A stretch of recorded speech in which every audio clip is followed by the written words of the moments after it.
네, 친절한 경제 시간입니다. 한정 기자 나와 있습니다. 안녕하세요. 안녕하세요. 네, 우리나라 총 인구가 통계 작성을 한 이후에 처음으로 감소했다고요? 네, 인구 절벽이 본격적으로 시작됐다고 볼 수 있는데요. 작년 11월 1일 기준으로 총 인구는 1년 전보다 9만 1,000명 줄어서요. 국내 총 인구가 5,174만 명이 좀 안 됐습니다. 비율로는 이 0.2% 정도 줄어든 건데요. 얼마 안 되는 것 같아도 이 대한민국 정부가 수립된 1949년 집계가 시작된 이후로 72년 만에 처음 감소한 겁니다. 연평균 인구 성장률도 처음으로 이 마이너스를 기록했는데요. 그동안 인구가 줄어든다 했어도 이 성장률이 줄어드는 감소 추세였던 거죠. 1960년 3%를 기점으로 계속 떨어졌는데요. 재작년까지는 그래도 플러스였다가 지난해 마이너스 0.2%를 기록하면서 처음으로 인구수 자체가 꺾인 겁니다. 인구의 자연 감소도 영향을 미쳤지만 외국인이 코로나로 국내에 들락날락 못하게 되면서 2.7% 줄어든 것도 요인이 됐습니다. 지난해 1인 가구도 역대 최고 수준이라고요? 네, 이 관련 집계가 시작된 1980년 이후에 처음으로 700만을 돌파했습니다. 이제는 1인 가구 비중이 33.5%까지 올라가서요. 세 가구 중 하나는 1인 가구가 됐습니다. 1인 가구는 1년 전보다 7.9%, 그러니까 52만 8천 가구 늘었고요. 10년 사이에 2배 가까이 증가해서 지난해 716만 6천 가구가 됐습니다. 특히 노인 1인 가구가 큰 폭으로 늘었는데요. 65세 이상 1인 가구가 182만 4천으로 1년 전보다 10% 가까이 늘었습니다.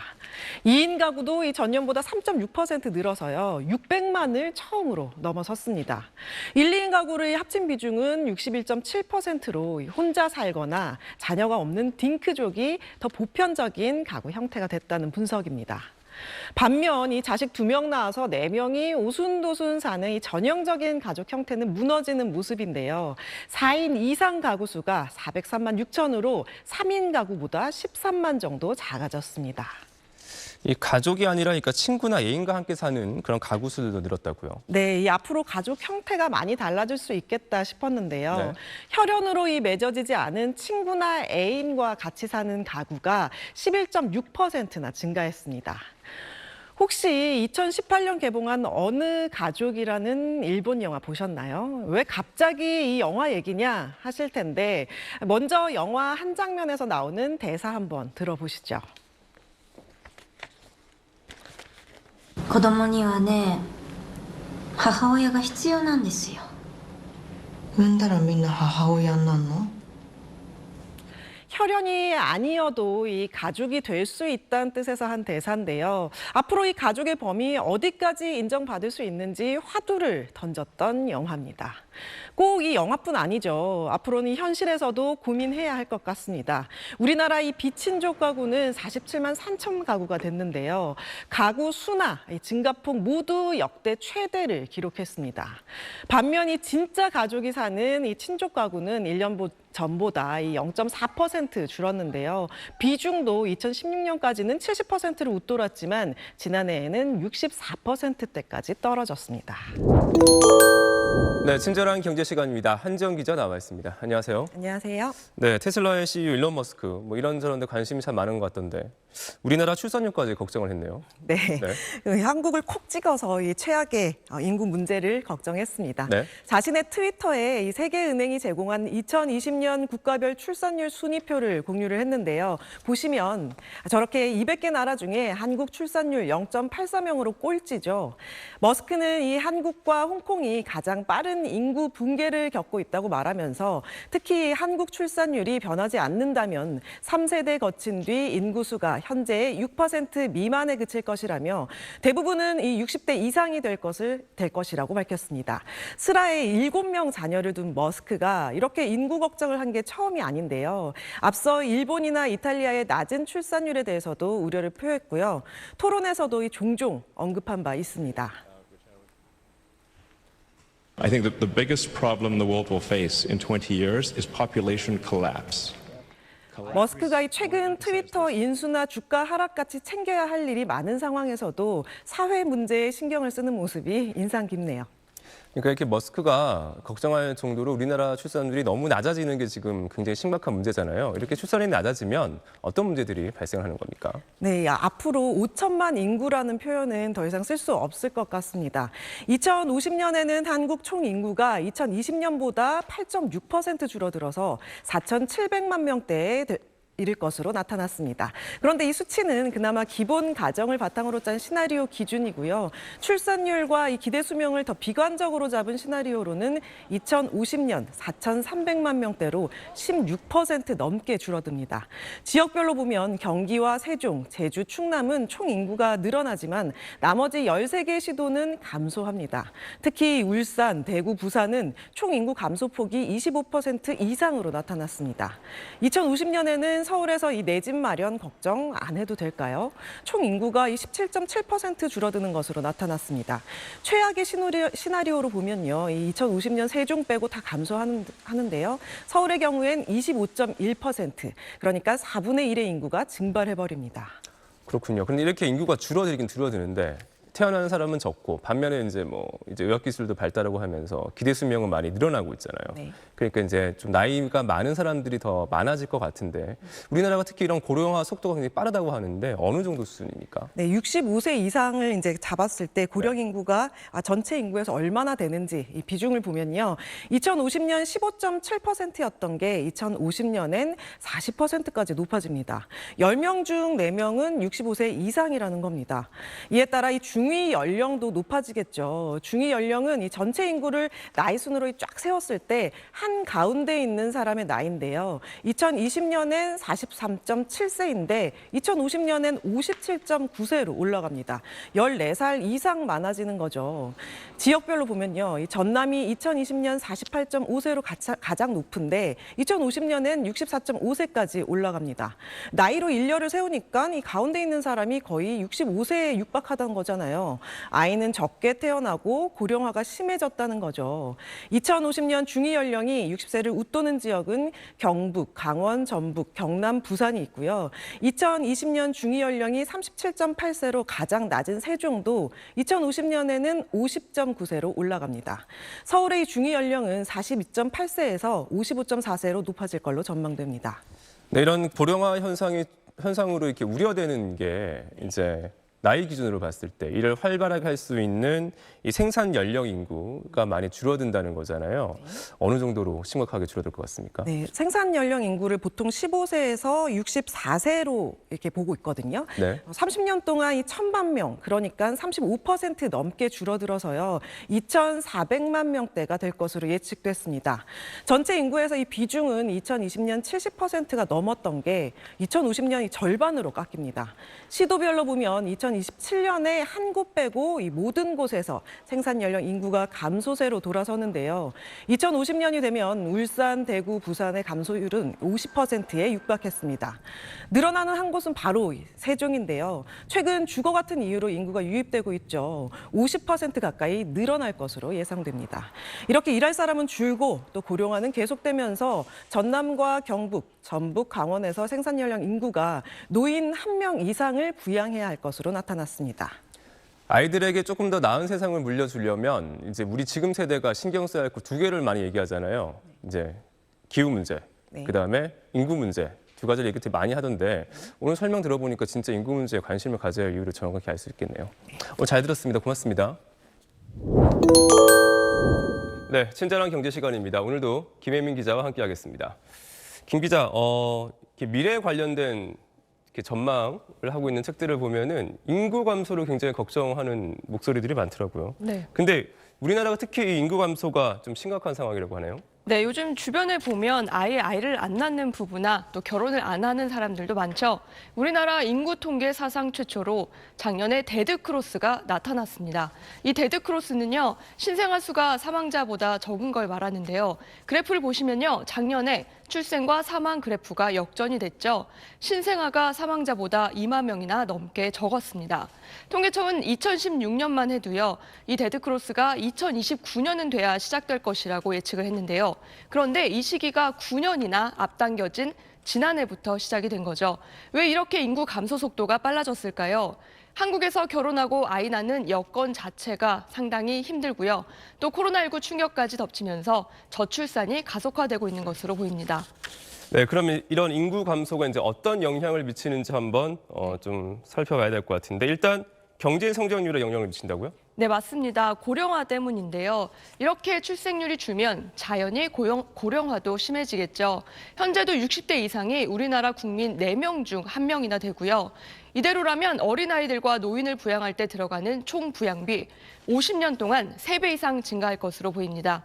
이렇게 되면 2067년에 우리나라는 전 세계에서 부양비 부담 1위 국가로 올라서게 되는데요. 게다가 인구 감소는 잠재 성장률 하락과 또 경제 규모 축소로 이어질 것이라는 예측도 계속 나오고 있습니다.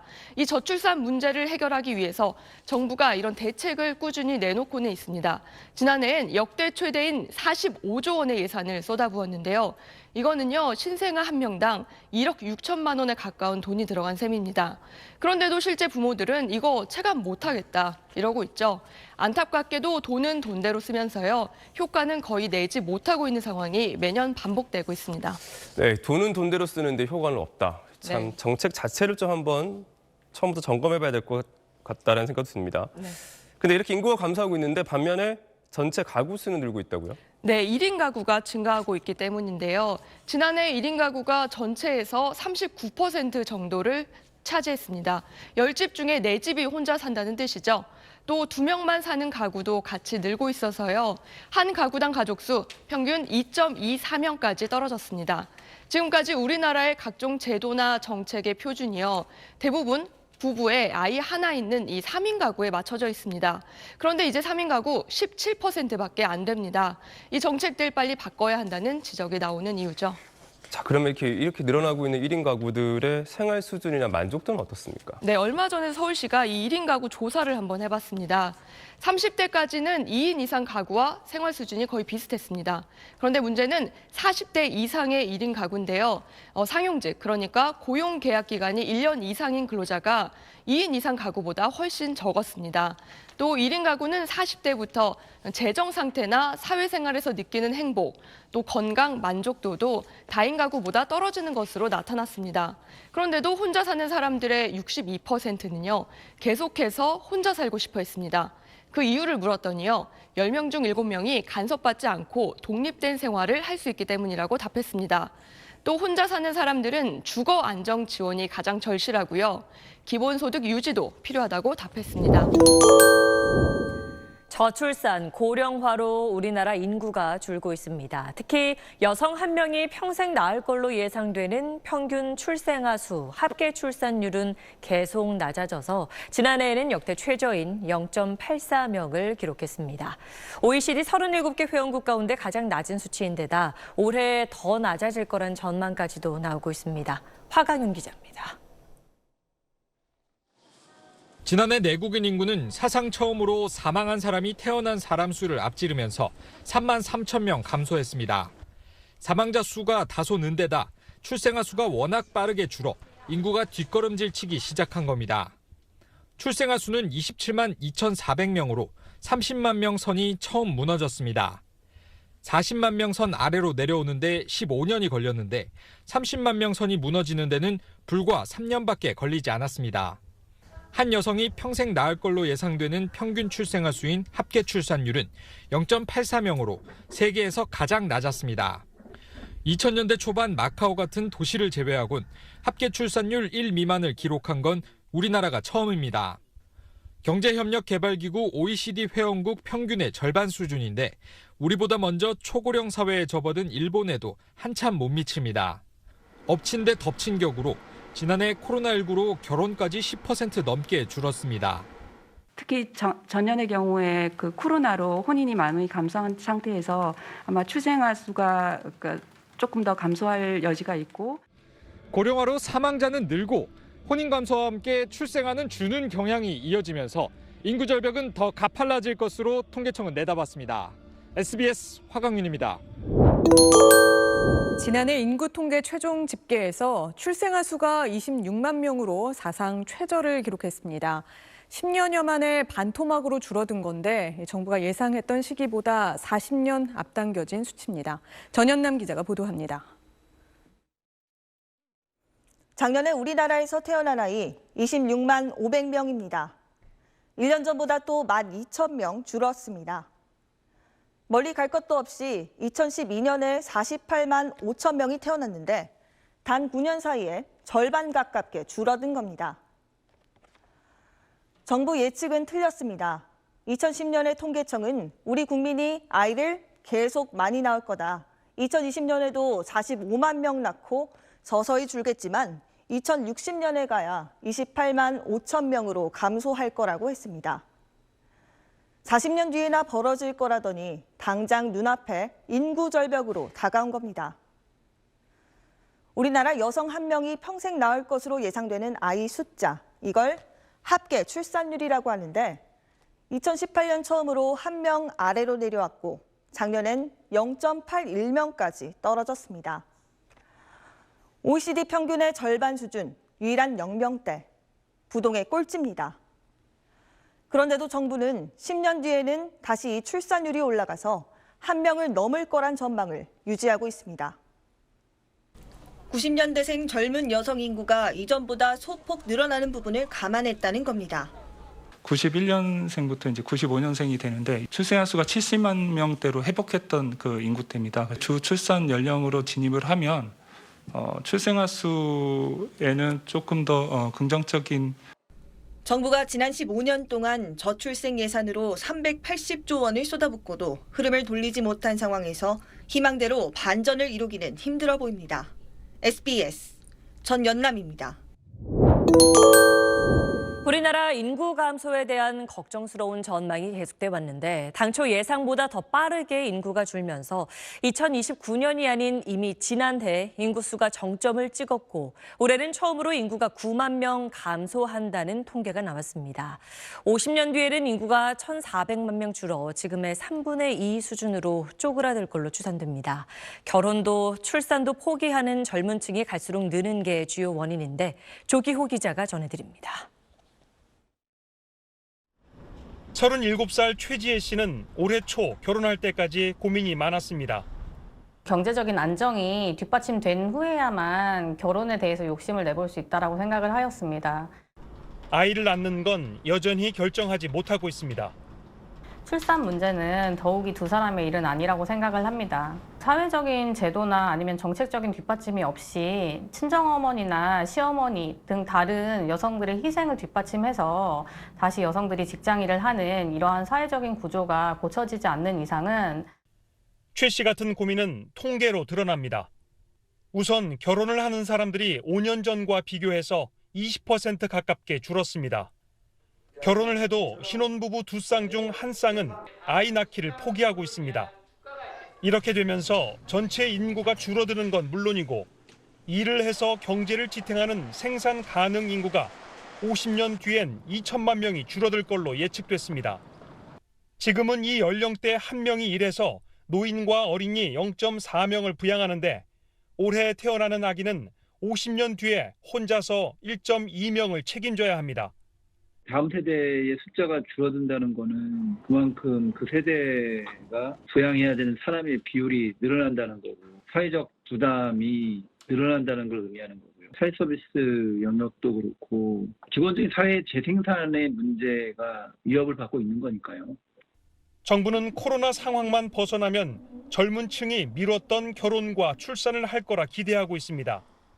하지만 저출산 대응에 200조 원을 넘게 쏟아붓고도 상황을 반전시키지 못한 만큼 정부는 정년 연장을 포함한 생산 인구 유지 대책을 서둘러 마련해야 합니다. SBS 조기호입니다.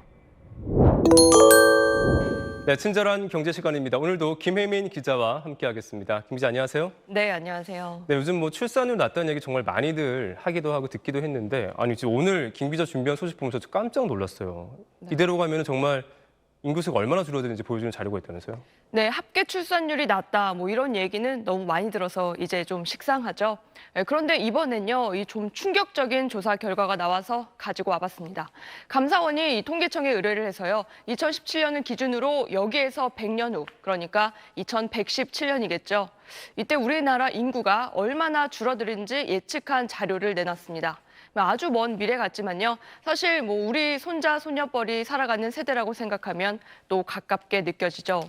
그랬더니 이 100년 뒤에 인구 감소폭이 예상보다 훨씬 많았습니다. 2017년 우리나라 인구가 5천만 명이 좀 넘었거든요. 50년 뒤엔 3,600만 명으로 줄고요. 100년 뒤인 2117년엔 1,510만 명까지 떨어집니다. 계산해 보면 100년 만에 이 30%도 안 되는 숫자만 남는 겁니다. 더 우려스러운 건 이 계산이 2018년에 이 합계 출산율을 기준으로 나온 건데요.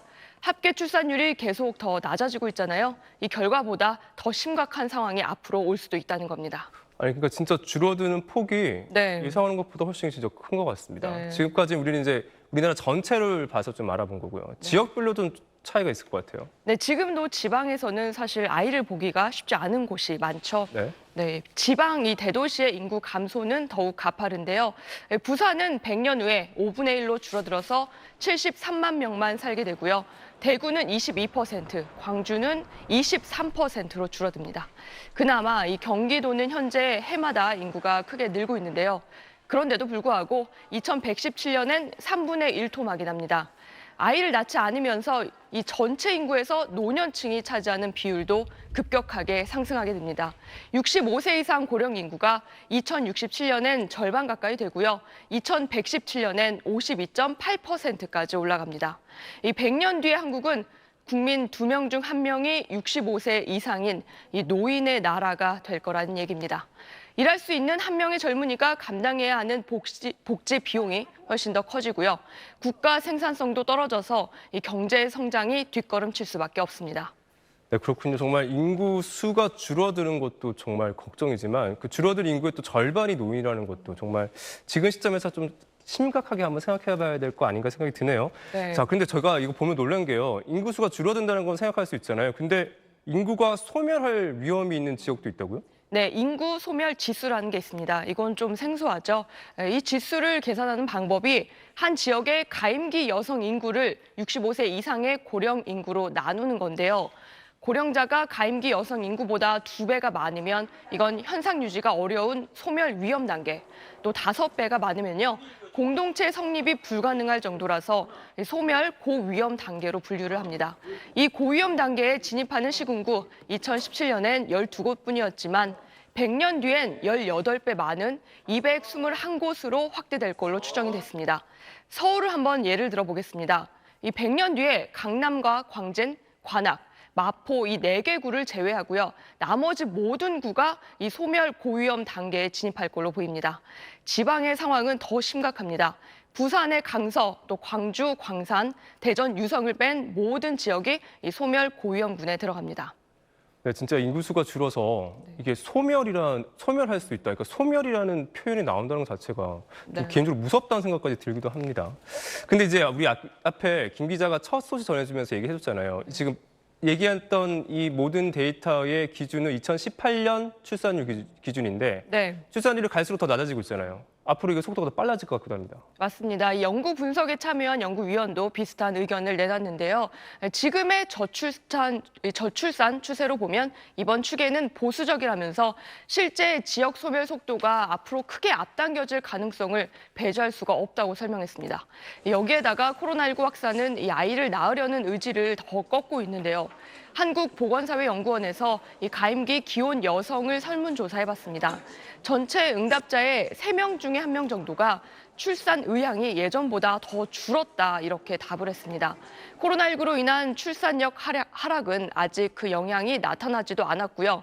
이건 2, 3년 뒤에 본격화할 걸로 보이는데요.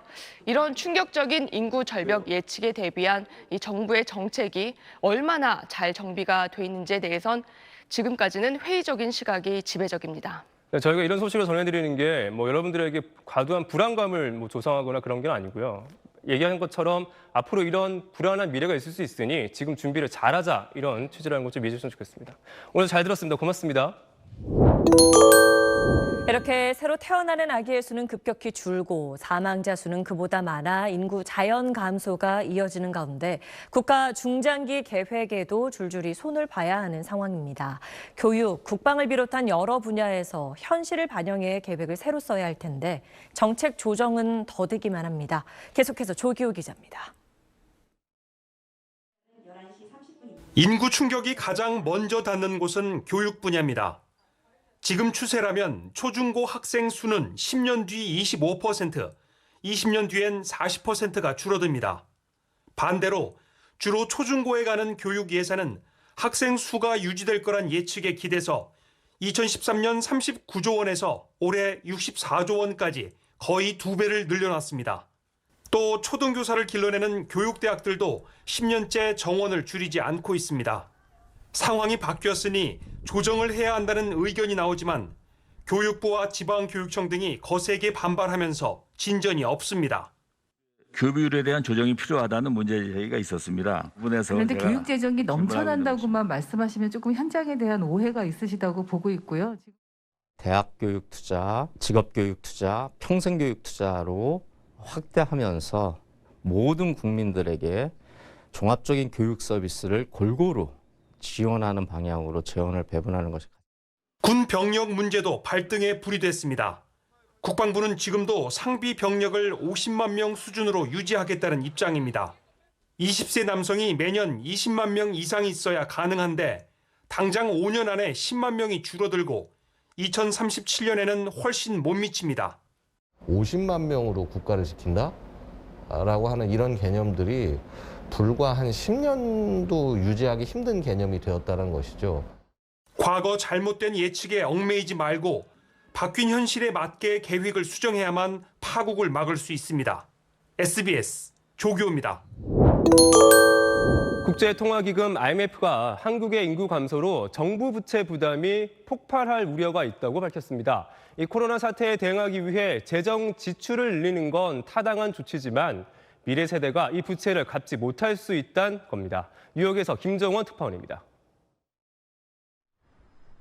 국제통화기금 IMF가 한국의 부채 부담이 폭발할 수 있다고 경고했습니다. IMF 아시아태평양국 부국장이자 한국 미션 단장인 안드레아스 바우어는 코로나로 인한 재정 지출이 늘면서 정부 부채가 증가하고 있는데 이는 지금 상황에서 타당한 정책 방향이라고 전제했습니다.